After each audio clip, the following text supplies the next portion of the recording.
Hello guys, আসলে বললা খাইছেন বা আপনারা বাড়ি করে খেতে সম্পদ তোমাদের লগে বর্তমানে আপনারা দেখতে পাচ্ছেন একটা ভিডিও করলাম। আজকে রমজান মাসের শেষ দিন। এই শেষ দিনের মাঝে কালকে তো ঈদ, আপনারা সবাই জানেন।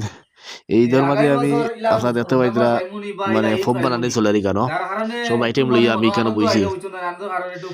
আর যদি ভাই হল হায়াত যদি বাঁচি তা আগামী বছর ঈদ করতাম, আর আগামী বছর রমজান মাস পাইমু। হায়াত যদি বাঁচি না, এইটাই আমার লাগে লাস্ট। তো ভিডিওটা যদি ভালো লাগে একটু লাইক করবা, কমেন্ট করবা, শেয়ার করে দেবা, পিছনে চলে বেস্টারটা ফলো করে দর্শক দেখা সুযোগ করে দিবা বুঝছেন জানি। যদি আল্লাহ যদি এই দুনিয়ার মাটির মাঝে রাখেন তো আগামী বছর তো ঈদ পাইমু, আগামী বছর এরকম রুটি ছুটি বানাইমু। আর যদি আল্লাহ যদি রাখেন না তো এটাও লাস্ট। তো যার কারণে তখন